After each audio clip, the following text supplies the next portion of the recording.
Did you miss your deadline to renew your Medicaid coverage? You can still send your completed annual review form to Healthy Connections Medicaid. You may be assigned to another health plan, but you can ask to come back to First Choice within 60 days of renewed Medicaid eligibility. It's your family. It's your choice. First Choice is the right choice. Renew and choose us. Visit selecthealthofsc.com/renew to learn more. Okay, round two. Name something that's not boring. A laundry? Ooh, a book club. Computer solitaire, huh? Ah, sorry, we were looking for Chumba Casino. That's right, ChumbaCasino.com has over 100 casino-style games. Join today and play for free for your chance to redeem some serious prizes. ChumbaCasino.com. No purchase necessary. Void where prohibited by law. 18+ terms and conditions apply. See website for details.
Hey, you know, I can't believe it. It's Friday. We've survived another week. I'm not talking about me. I'm talking about us. You know, the editorial we. The world is still here, you know. And there's been many predictions that it was spinning in bad orbit there for a while. But, you know, I just think tonight we might as well just let it all hang on. You know, Christmas is coming on. The mad season is approaching rapidly. People are... In fact, I saw the other day, I was in this department store, and, of course, the Christmas shopping madness is already beginning, but it's taken on a new tone these days. I mean, what with inflation and non-inflation and no jobs and all the rest of it, it's taken on some fascinating side issues. For example, I saw a lady the other day standing in this notions department, and she was trying to gift wrap a stapler. Now, I thought, you know, that's a great idea to give a guy for Christmas. Oh, just what I wanted. The thing to staple all the bills together. And, you know, you keep them in control. And I just thought to myself, what fantastic Christmas gifts some people think to give other people. Well, the greatest Christmas gift I ever saw one time arrived in the Army when I was, I was walking around in the Army. And I'm not going to give you the suggestion as a Christmas gift, although if you wish to take it as that, maybe it's not a bad idea. I'm in Company K there, you know, and the kind of stuff that guys get in the Army as Christmas gifts mailed to them is even beyond comment, really. Like a pair of fake GI mittens, for example. You always get these brown mittens. Somebody sends you one of these brown scarves, you know. You like nothing better than another GI scarf. I remember one time somebody sent me a money belt. when I was in the Army. The one thing you don't need in the Army is a money belt. Just because there's just not enough of it bouncing around. They have to put it around your waist on a belt. But, money belt. But one time, talk about a creative Christmas gift. We were just as one of those brief moments when I was living actually in a barracks. Barracks life is not the same as tent life or field life. Barracks life has a certain continuity to it. There's a certain hominess to it at times. I mean, that is if you're used to living in a garage. I mean, it can be very homey. So this particular time, as Christmas is coming up, and everybody's getting these gifts sent to them. For example, I'll never forget the time. I'll have to tell you this embarrassing story. We used to have a thing called mail call. Now, mail call consists of just that. This corporal, the supply corporal, would go down to the mail department there, and he would come back in the Jeep, and he has this sack full of mail for Company K. See, old Elkins would go up there, and he'd come back with a thing. And, of course, not all mail was appreciated. I hate to say this. You'd think it's kind of fun, but on this particular great moment, I'm standing in the crowd of guys. By the way, I have one of the very few pictures I have of me in the Army is a picture taken during mail call. There's a whole bunch of guys all standing around wearing fatigues, and standing up on the back of the Jeep is Elkins, and he's handing out the mail. Well, the way mail is done, you see, it starts right out. He's got this big pile of stuff, and he hollers out the names. See, he'll holler out, Braunschweiger, and you hear in the back, yo! And at that point, he just throws it out in the crowd, see, and you're supposed to pass it back to Braunschweiger. And there's, of course, the mail can be sometimes very perishable, and at the other time it can be very personal. And on one occasion, I got this bag. It was a box, really, wrapped in what had been a paper bag. People tend to rip open paper bags and use it to wrap a box in and stuff. Real crummy-looking package. And it was kind of busted and smashed down. And it's passed back to me, and as it comes back over the crowd, I can see this, what looked like a fine volcanic ash is dripping out of it. And some well-meaning person had sent me a box of cookies that they made, see? and the cookies never get to the Army. If you're thinking of sending cookies to anybody, give it up, friend. That's the worst thing you can send them, because they always arrive either petrified or somebody opens it for postal inspection, and about all you get is about 3 raisins. So, forget the cookie scene. And I'm standing in the back there, and I get my usual gift. The local newspaper, the hometown newspaper, had this idea to send everybody who was in the Army a free copy of the paper. I don't know of anybody who ever read a hometown newspaper once he got in the Army. The first thing he wanted to do was to forget all that. The continual hassling about whether or not they're going to allow the new garage doors to be installed because of their city council, all that jazz, has nothing to do with your life. So I would get about 15 or 20 papers every time we had mail call, which I would immediately dispose of as best I could. But on this particular occasion, this moment, great moment in life, we're standing in this big crowd of guys getting mail this day, and they're passing it back. When somebody hollers, Kowalski, Sergeant Kowalski here? Well, this is the first sergeant. See, this guy has a certain panache, you understand the first sergeant is a man of considerable weight. Much more so than the officers in your outfit, because the officers you don't see that often, but Kowalski is always riding your you-know-what. So you know him real good. So he hollers out, Kowalski! And Kowalski's one of these little short guys. He's a little short, mean guy. He's built a little bit like, I would have to say, a little bit like John Riggins, with overtones of, I would have to say, overtones of a linebacker. He was short, squat, wide, and hard as a rock, and he had these pressed fatigues which he wore at all times. So, and also he always wore these green Air Corps sunglasses at all times, too. The Air Force glasses, these mean-looking glasses. He always wore the hat pulled down. And he was a man of absolute, impenetrable truculent dignity. You just didn't get close to Kowalski. There was no way of saying, hey, how are you, Kowalski? We had about 50 different off-stage nicknames for Kowalski, none of which I can repeat on the air here tonight because the guilty are still walking around, and also there are certain laws and very descriptive. But nevertheless, Kowalski, you never got close to Kowalski, so he's standing amid the crowd down there, sort of on the edge, watching the scene there, when all of a sudden Elkins hollers, Kowalski, Sergeant Kowalski, and he starts passing this package back. Well, the package had gotten 7/10 unwrapped on the way where it was coming from, as often happens with mail, especially around Christmas time. See, and the package was sort of all hanging out like that, and the box was sort of busted open on one end, and it was a heavy cardboard flat box. But the box was real tough, but it had been opened on one end because of getting kicked around, and the string was hanging off, and there were a couple of Christmas seals on it, and everyone could see what the present was, or at least they could see that there was something in the box. So they're passing it back over the heads, when all of a sudden somebody takes the thing, he's just passing it back, see, and inadvertently he tilts it. And out of the box comes a big, about a 2 foot high, about 6 inches, a great big one, a great big gingerbread man. Sergeant Kowalski got a gingerbread man for Christmas. There was a stunned silence. The guy shoves it back in the box, and they handed it to Kowalski, and you hear this mutter, Kowalski got a gingerbread man for Christmas.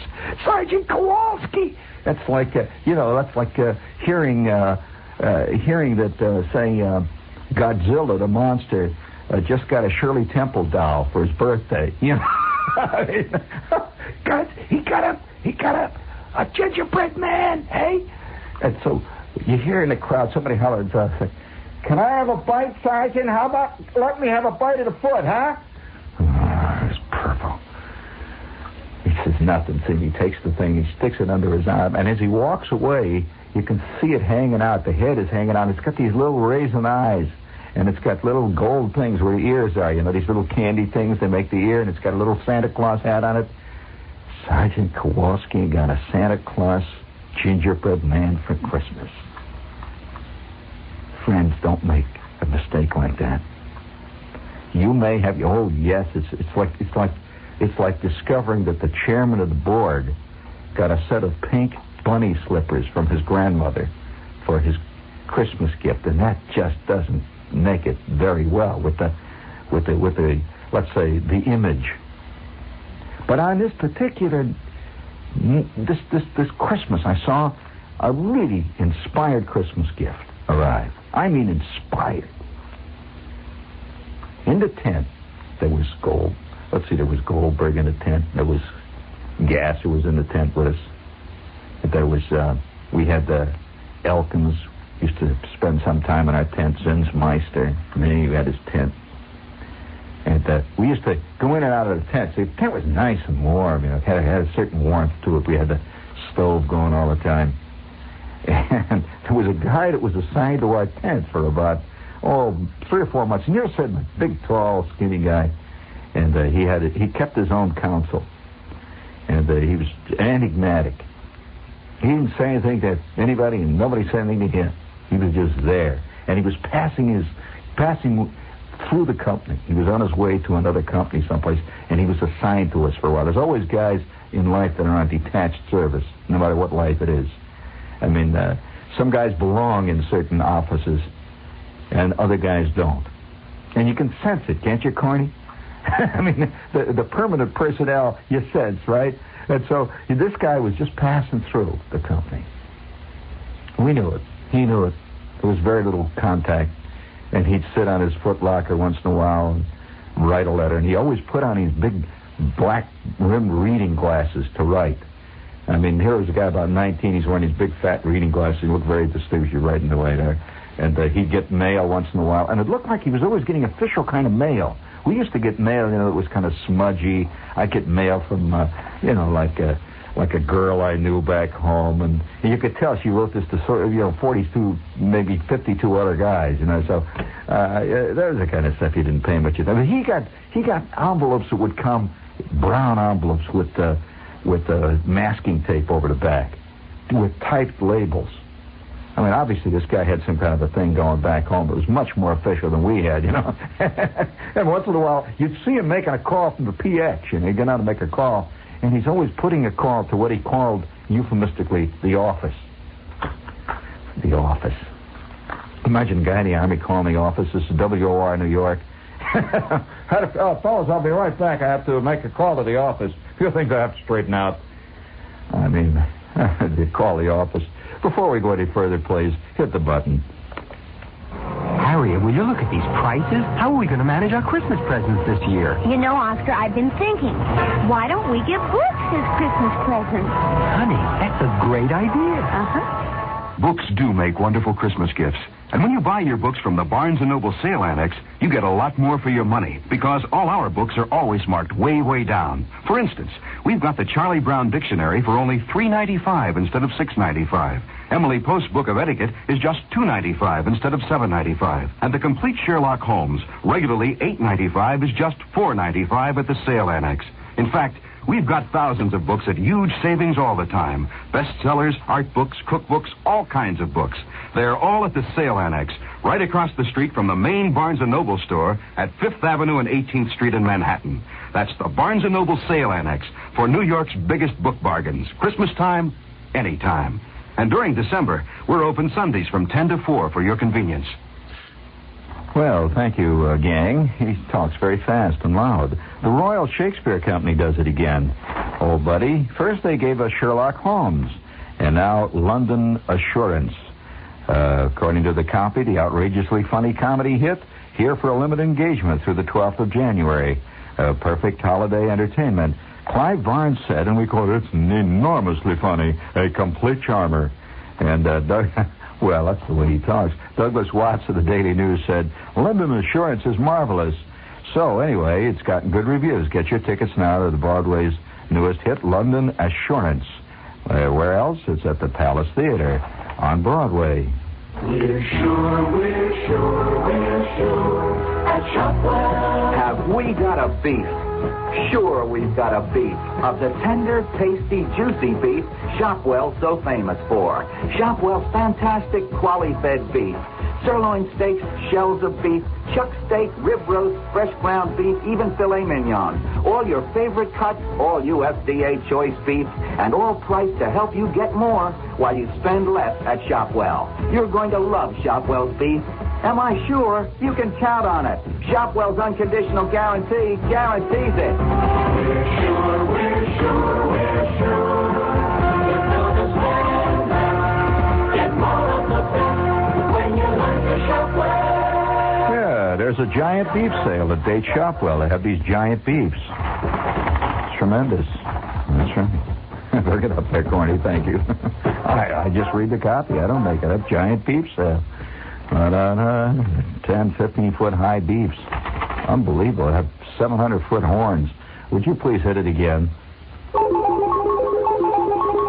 The current issue of TV Guide magazine examines the public's fascination with Marilyn Monroe.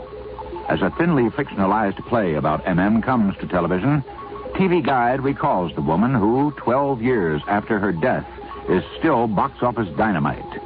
In the same issue, a look at the television rating services.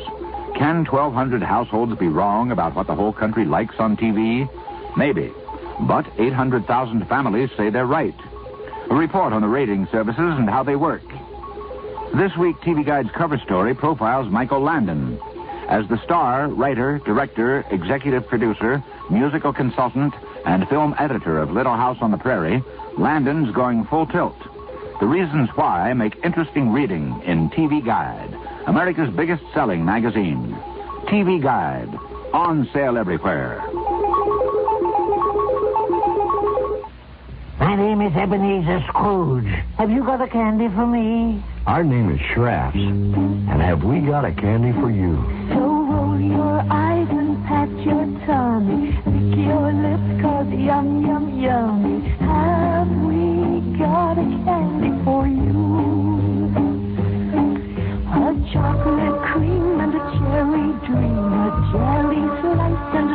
with ice, a crispy nut and a coconut, a caramel and a nonpareil. Have we got a candy for you? Whether you like your candy sweet or sour, hard or soft, crispy or creamy, Schrafft's has it all wrapped up for Christmas. From a little bag of Schrafft's Starlights to a gold chest of Schrafft's chocolates. Well, pat my tummy. Got a candy for you from Schrafft's. Somehow that's a grotesque idea of Scrooge getting a box of Schrafft candies for Christmas. What sort of tomfoolery is this? Barleycorn, return this to where you got it, and I want to see no more like this in this office. This is an office of business. Oh, come on, poor old Scrooge. How far down he's gone. Friends all over the country, a lot of people have begun to worry about the water they drink. You know, this is a country that's not happy unless it's worrying. I think that's our national hang-up. We love to worry. I knew we'd have to find a crisis after Watergate. But according to Sunday's New York Times magazine, that's one thing you don't have to worry about in New York City. I guess most people don't even drink water in this city, with all the scotch and the bourbon and all that. But anyway, martinis. Some experts, however, say that New York has the safest drinking water in the country. And you'll learn the unusual reasons why in Sunday's Times. Let's see. You'll also learn in Sunday's Times why Arab leaders have rallied around Yasser Arafat. I get such a bad mind. Every time I hear that name, I keep thinking, Yasser, that's my baby. I mean, I'm sorry. Anyway, they've rallied around Yasser Arafat and what the new outlook can mean to the world. Everybody walking around. So, this sounds like a fun edition of the New York Times, what with drinking water problems and Yasser Arafat and all that. And you pick it up this weekend. And it's the Sunday New York Times, complete with the New York Times magazine. Okay? Very good. Now I'm back again. Seems like I've been gone away for... With the Lucky Land Slots, you can get lucky just about anywhere. This is your captain speaking. We've got clear runway and the weather's fine, but we're just going to circle up here a while and get lucky. No, nothing like that. It's just these cash prizes add up quick. So I suggest you sit back, keep your tray table upright, and start getting lucky. Play for free at LuckyLandSlots.com. Are you feeling lucky? No purchase necessary. Void where prohibited by law. 18+ terms and conditions apply. See website for details. Or maybe 2-3 weeks, right? It just seems that way. That's called the theory of relativity. And the theory of relativity is, if you notice that how when you're watching a television show and you can watch, maybe 15, 20 minutes of the drama, and then on come the commercials, and the commercials seem to go on for maybe 6 or 7 months. Well, that's because you're dealing with the theory of relativity. Time does not move in a straight line. In fact, they believe that time is a product of the human mind. So 15 or 20 seconds can seem like 2 years. I mean, 2 years can seem like 12 seconds, depending on how it's going, how things are hanging. That's called the theory of relativity. It's kind of good, isn't it? I thought you'd like it. We get a lot of good big fat laughs over that theory around here. We talk about it. But while we're, this is a serious place. We talk about theories like that at times. Theory of relativity. The other day I got in a fantastic argument with John Scott here in the newsroom over quantum mechanics. And that was kind of a big argument. What his argument was, of course, is that he took his car down the other day to have a new gasket put in the radiator, just a little gasket, And when he saw the price they charged him for this thing, so he staggered back. It was worth more than the car. He couldn't believe it. And I pointed out to John, I says, you're really dealing there with what we call a quantum leap. That's a quantum mechanical concept. He got madder than hell. Don't bring up religion to John. There's no way. He thought I was, trying to proselytize for whatever religion he believes that I pursue. He keeps seeing me in this burlap shirt, and he thinks it's a religious robe that I have. So, I don't like to get into those things with people. Every man has his own hang-up, so it's the sandals that I wore to work last week that did it, too. And the fact that I sit in the studio here and burn candles when I do the thing there. Black candles. And the rumors get out like that. I don't know how they get started. I mean, But, well, I don't make the news. I only report it, friends. I mean, let's face it. I figure that we're only here for a short time anyway. It's a quick trip around. You might as well do it while you're doing it, that's all. There's no way to call it back. That's right. Already are a lot of you out there feeling a regret for having missed the brass ring on the first 17 trips around on the merry-go-round because you thought who wants a brass ring? You kept hollering. I'll tell you who wants one. Would you please give me that tape that I gave you in there? Dad, sneak it in there on me, please. Please. Let's salute all those out there who missed the brass ring. Missed it, huh, buddy? All right. And now, tonight, we'd like to salute that old fool. Oh, somebody just led you astray, buddy. You missed a big chance. But now don't give up, because you never know. I say you never know. You never know when you may get a chance to hit the big old jackpot. You got to be ready. Keep your old knees loose. Be ready to leap when it comes. All together now, let's sing it out.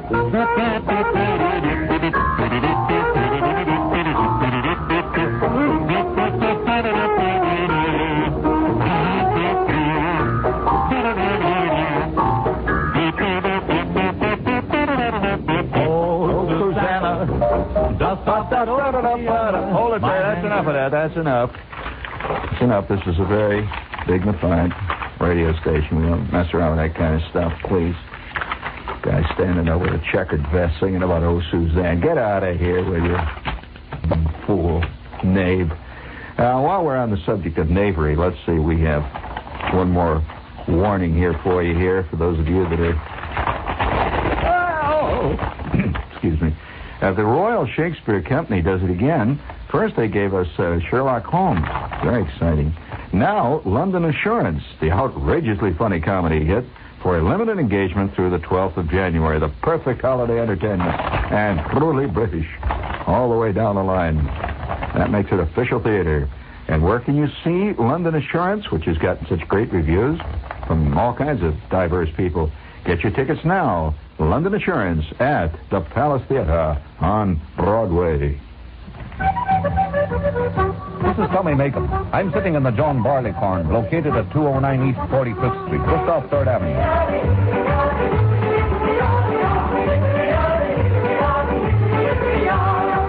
The John Barleycorn is New York's first and most famous Irish singing pub. If you want a sample of what Irish hospitality is really like, you should come in and soak up the atmosphere. The hospitality is warm, the people are cheerful, and the service is just fantastic. They have an old saying at the Barleycorn: there are no strangers here, only friends you haven't met. And you can prove that to yourself by dropping in anytime. You can have lunch, dinner, or supper 7 days a week. And a good time all the time. The food is fit for royalty, and as a matter of fact, some of the recipes have been handed down from the courts of Irish kings. The John Barleycorn, the Irish oasis in Midtown Manhattan.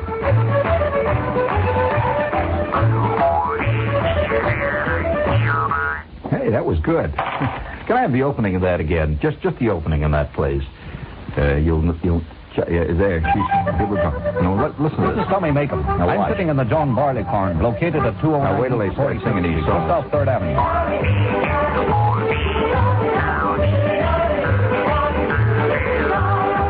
The John Barleycorn is... Hold it there.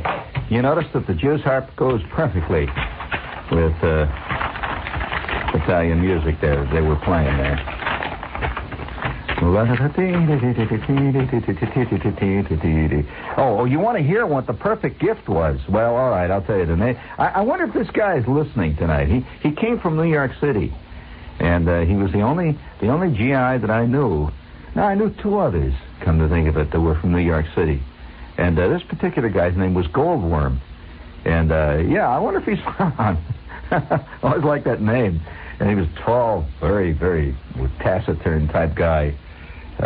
He was totally different from his name. Very distinguished-looking GI. And already at the age of 19, maybe going on 20, he had he had developed a set of imaginary, you can just see him in your mind, imaginary silver gray sideburns. You know, that kind of guy? And he was a mysterious figure. He would, for example, we had this latrine. And, latrine was a company latrine. I mean, the one thing about being in the Army, all these various biological functions, you cease to be embarrassed about anything. I mean, you take a shower with 74 guys, you do everything, you know. There it is. Say, Goldworm was never seen in the latrine. Where he did his ablutions, no one quite knew. It was just, there was a rumor around that he didn't, you know. He was beyond all that sort of human stuff. Very distinguished guy. Until this particular cataclysmic and exciting event. Okay? One night, this was about 2 weeks, just about like now, you know, about 2, 3, maybe 3 or 4 weeks just before Christmas, and it was cold. Oh, boy, we were in this place. It was cold, mean, and the snow was out there back of the rifle range, and the road was nothing but hard, that gray iron ice, rutted cold, and the wind was blowing over the tops of the tents, and at night, when you'd lay in your bunk, the snow would drift in. We had this little ventilator at the top, and the snow would drift down like a fine powder inside the tent, and you'd see it in the light there. And you'd wake up, and you'd have little drifts of snow in the creases of your GI blanket. Ooh, it was cold. See, so one night I come back, nobody in the tent. Absolutely nobody in the tent. It was empty, and all the cots were in the right. It was kind of dark, and the stove had gone down. It was cold in the tent. And now there were 6 guys in this tent. This is called a pyramidal tent. I walk into the tent, and I get this funny sensation. I just walk in there by myself, and I'm wearing my big parka and all that stuff with the mittens and stuff. I walk in, take a sniff. What the hell? It's a strange smell in there. But it was great. It was a great smell, but a strange smell. See, I sniff. Can't figure out what it is, but it smelled good. I look around, nothing. It's changed. So in comes Elkins, drifts in. I said, "How are you, Elkins?" Elkins said, what's that smell? I said, "I have no idea." I said, I'm trying to figure it out myself. And we're sitting on our footlockers trying to figure out what this smelled. It smelled great. We knew that it had nothing to do. It was vaguely... Well, it was more than vaguely. It was because it was so faint at first. It was vague, but it was very appetizing. Had nothing to do with what you smelled around the mess hall. I mean, I might add. Now, no, I don't want to put the mess hall down. It was, but it was not appetizing. You walk past the mess hall. You didn't say, "Oh God, I can hardly wait for a chow to that." Oh wow, oh man, you knew you were going to get a tuna salad loaf, which was a big thing. And we always would get salmon loaf, they called it. Salmon loaf, you know. You've had salmon loaf at the bottom burnt and the top was raw. You remember how that was. And also we used to get these canteen cups full of semi-liquid Jell-O. That was called dessert, which was usually poured over, say, your roll or something like that. It was called dessert. And so you never were except. But this was an exciting smell. An exciting smell. Now, it was a smell that was vaguely familiar, but not exactly familiar. Vaguely. What the heck is that? And Elkins keeps sniffing. So I don't know. He says, it smells like something like onions or something. He says, "What is this? What is the smell?" I said, "Don't tell me gases. No, it can't be. What is that?" In comes Gasser. Gasser, instantly walks in. He said, "Hey, what's this? Well, who's been eating in here?" Because it was absolutely strictly against the rules to have anything to eat in the tents. That was absolutely verboten. You didn't know that about certain armies. No way. Well, that was to prevent bugs from coming in by the million, see, so they had rules about that. But it smelled like something. And one after the other, the guys are drifting in. And finally, the whole tent is filled, and sitting over there on his footlocker, quietly saying nothing to anybody, writing a letter, is Goldworm. Well, he's the only one that didn't say anything when he came in. Goldworm didn't say, "Hey, what's the smell?" Nothing. Of course, we were used to him not saying anything. Until maybe 3 days later, that remained a vague mystery. And then one night, somebody came back from... We were all on guard duty. In fact, the whole tent was empty except for Goldworm. And somebody came back to the tent and caught Goldworm on flagrante. He was caught in the act. He had an electric iron. You know what an electric iron is? One of these little folding kind. And he had propped this little electric iron up. We had electricity in this tent, you know. He had propped the iron up on a footlocker between a couple of bricks, so the top was the actual hot part of the iron was facing upward. And on that footlocker, he had his canteen. He actually had his mess kit. And he was sitting there with this thing going away, and he was frying his stuff. In came Elkins. See, Elkins caught him red-handed, see. Elkins walked in, and he's frying something in there. And it was an unbelievable smell. And Elkins came running out of the tent, see, and I was down at the other end of the company street. He always, "Hey, Shepard." I said, "Yeah, Elkins." He said, I caught him. I says, "Caught who?" He says, "Goldworm." Well, at that point, I hear a lot of yelling in the tent. And that night, we really had a night in the tent. Because Goldworm could no longer hide it. See, one of the things in the Army is that you try to hide the stuff you got from all the other guys. I mean, let's face it, if it turns out you got a pound of cookies, I mean, how long is a pound of cookies going to go with Company K? You know, you're lucky if you get a raisin out of it, you know? So they just, they eat the paper and the box and everything else, see, including the stamps. Well, he had hidden this thing away, and how he did it, I do not know. For about 3 or 4 weeks, he had hid it in his bunk, like under a bunk somewhere, because we had inspections and nobody found it. Goldworm had received for Christmas from somebody back in New York a 5-foot-long kosher salami. I want to tell you, I mean, it was a real one. You know, the kind you see hanging in the 7th Avenue deli in the window there? I've never known anybody who actually had one of those big salamis. Now, most everybody gets a little salami, you know, a little pound salami. He had a salami that was 5 feet long, I'll tell you. And he had been sneaking when nobody else was in the tent. He'd been knocking off chunks of the salami and frying it on the oven, on that little iron, see, and eating the salami.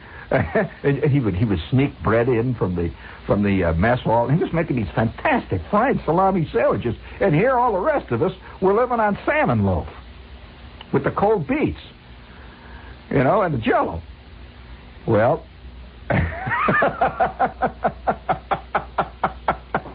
I want to say, from that minute on, Goldworm not only became one of the boys, he became the most sought after of the boys. I mean, you know, Goldworm, and he starts to, well, at that point, you know, when you're caught red-handed and you got a 5-foot salami, you can hardly say, "All right, you guys, it's my salami, and the hell with you." You can't do that.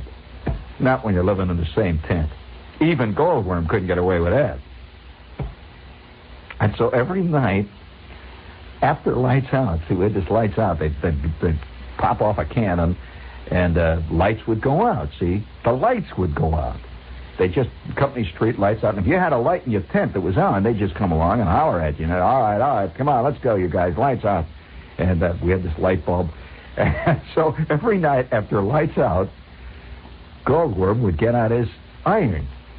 And he'd run the extension up, he'd put the plug in there, and we'd sit around in the dark and fry salami. Well, of course, it had to happen. By maybe the 3rd or 4th night, somebody had to blab his big, fat, stupid mouth. There's always one guy that has to blab. And we never found out who it was. You know, some guys in the mess hall saying, "You don't think I'm going to eat this slop with what we eat every night in old, you know, Tent 42 down there in the 2nd Platoon. Are you kidding? We have a 5-foot salami, and we eat it there every night. Don't tell nobody. Ha, ha, ha." Oh, that stoop. About the 3rd night, guys start showing up at the front of our tent after lights are out. They'd stick their head in there. Hey, how about, oh, boy, I couldn't. You know, how about a piece of salami? Well, of course, if you say no, he's going to say something like, "Oh, well, now, wait a minute, you guys. If this ever gets to the front office, you got a salami going here. Forget it, buddy. And so one after the other, guys start drifting in. This goes for about roughly 3 or 4 days, maybe a week. And now we got about 25 guys that are sneaking into the tent every night after lights out. You know, this is a 6-man tent. I don't know whether you know how cozy a 6-man tent can get when you got 25 guys eating fried salami all at once. It not only gets cozy, it gets pretty gamey. Pretty gamey. So then guys started to make all kinds of variations on it. One guy had been on KP the day before, and he stole 2 eggs.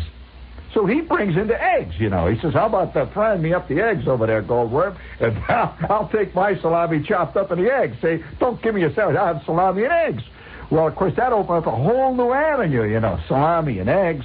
Guys start bringing in pickles. Guys were stealing piccalilli. Guys were bringing in big fat onions. And the next thing you know, the Company K Deli was in full action. And so at that point, you know, we had to do something. So Gasser finally says, all right, you guys, now listen. It's dark, you see. You can't talk too loud because the tent wall, by the way, is very narrow and very, very porous. And Gasser says, all right, you guys, now listen. He is addressing now 37 guys. In our company, there were not more than 48 guys. So he says, all right, now you guys, from now on, every guy that comes here to this tent is going to have to give us 15 cents. 15 cents a man. Of course, there's a mumble. Come on,